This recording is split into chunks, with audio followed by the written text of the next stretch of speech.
আজ লাস্ট এবং শেষ পার্ট নিয়ে চলে আসলাম। আজকেই শেষ পার্ট। আজকের পার্টে আরও কিছু ঘুরবো, খাওয়া দাওয়া করবো, সেগুলোই শেয়ার করব। আসসালামু আলাইকুম এভরিওয়ান, আমি আমেনা সিদ্দিকী। নতুন আরও একটি ভিডিও দেখার জন্য সবাইকে ওয়েলকাম জানাচ্ছি। তো কী অবস্থা সবার, সবাই কেমন আছেন? আমি তো আলহামদুলিল্লাহ ভালো।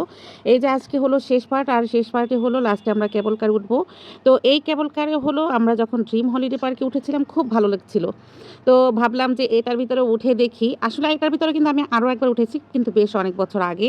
তখন আমার শোনা 4-5 মাস কিংবা 9 মাস এরকমের, আমার শিওর মনে নাই। তখন উঠেছিলাম, আমার আসলে কিছুই মনে নাই। তো যাই হোক, আমি ড্রিম হলিডে পার্কে ওঠার পরে এত ভালো লাগছিল কেবল কারে বসে ভিউটা। তো ভাবলাম আমার সোনাকেও একবার চক্কর দিয়ে নেই, দেখি এটা থেকে কি কি দেখা যায়। তাছাড়া সেই সময় নন্দনের থেকে নন্দন এখন কিছুটা আপডেট হয়েছে। তো যাই হোক, এখানে উঠে আর কি দেখছিলাম। তো এখান থেকে সুইমিংটা দেখা যায়, আর হলো পুকুরটা দেখা যায়, জাস্ট এতটুকুই। পরেও বাচ্চারা বেশ আনন্দ পাচ্ছিল। ওর বাবা তো যাচ্ছিলই না, সে বলছিল বাসায় যাব, গরমে ভালো লাগতেছে না। কিন্তু আমার সোনা বলছিল যে কেন বাসায় গিয়ে কাজ কি, হ্যাঁ আসছো যখন, আজকে সারাদিন আমাদের জন্য তোমার সময়টা ব্যয় করা লাগবে। তারপর তার বাবা আর কোনো কথা বলে নাই। তার সে কিন্তু তার বাচ্চাদের বেলায় বাচ্চারা যা বলবে তার বিপরীতে কোনো কথা বলে না। মানে তারা যে কোনো কিছুই তার বাবার থেকে আদায় করে নিতে পারে। যাই হোক, এই সাইডটাই কিন্তু আসি নাই। এই সাইডটায় ছোটো ছোটো বাচ্চাদের জন্য কিছু মানে কিছু এই যে ছোটো ছোটো রাইড আছে। তো এই পাশটাতে আমরা আসি নাই। এই যে আমি গরমে কিন্তু হাত পাখা দিয়েও বাতাস করছিলাম। এটার ভিতরে কিন্তু বেশ ভালো লাগছিল, মানে বাতাস লাগছিল। তবুও কেন যেন বোরকার ভিতরে আমার গরম লাগছিল।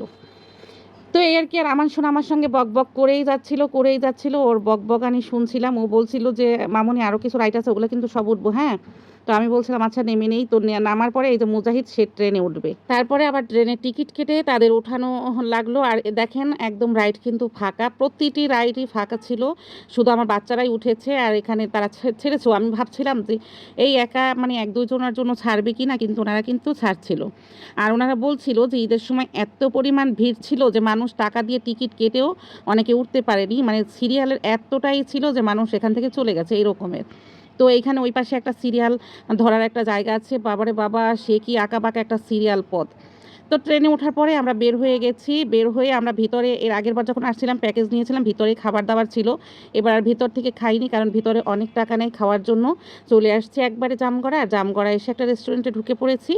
এখানে এবার আমাদের পছন্দের খাবারগুলো খেয়ে নেব। তো আমার বর বলছিল কি কি খাবে। তো আমান বলছিল কাচ্চি খাবে, সেজন্য কাচ্চির অর্ডার দেওয়া হয়েছে। আর আমি বলেছি ফুচকা খাবো, সেই জন্য ফুচকারও অর্ডার দেওয়া হয়েছে। তারপরে সাথে আছে দই। তো এগুলো দিয়ে আমরা খাবো। আর এখন কিন্তু প্রায় মানে আছর আজানোর অনেক পর, ঘড়ির সময়টা আমি দেখিনি।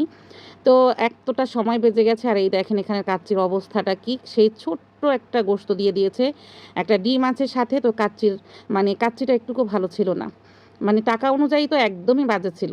যাই হোক, তবুও একদম মানে অবেলায়, যদিও এই অবেলায় খেতে গেলে খিদেও মরে যায়। তো এগুলোই খেয়ে নিচ্ছে। আর আমার দায়িত্ব এই দেখেন আমার মুজাহিদকে নিয়ে, ও কিন্তু কখনো বাহিরে গেলে, ওর ঘরে বসে যাও আমি একটা লাঠি পিটা করে খাওয়াই, কিন্তু বাহিরে গেলে একদমই খেতে চায় না। এই একটা অভ্যাস, তখন তো কিছু বলাও যায় না। তবুও আমি জোর করছিলাম। আর আমি যেখানে যাই এই দায়িত্ব থেকে আমার একদমই মুক্তি নেই। যে কোনো জায়গায় গেলে আমার মুজাহিদ মুস্কানকে খাইয়ে দিতে হয়। মুস্কান তো আজকে ওর সোনামণির কাছে আছে। তো এই যে আমি খাচ্ছি ওকে খাওয়াচ্ছি, আমি খাচ্ছি ওকে খাওয়াচ্ছি, এমনই করছিলাম। আর বলছিলাম যে মানে টাকা, একদম টাকাটাই মাটি হয়ে গেল, কারণ খাবারটা খুবই খারাপ ছিল, একদমই কোনো টেস্ট ছিল না। সাথে এত ছোট এক পিস গোশত দিয়েছে, তাও হাড্ডি। এরপরে আবার বড় যে আর দই নিয়ে এসেছে, দেখেন এতটুকু দই, তার প্রাইসও ছিল 100 টাকা। এটা দেখেই তো আমার হয়ে গেছে। আমি আবার আমার বরকে বলেছিলাম যে আমরা সাভারে তো এর থেকে অনেক ভালো খাই।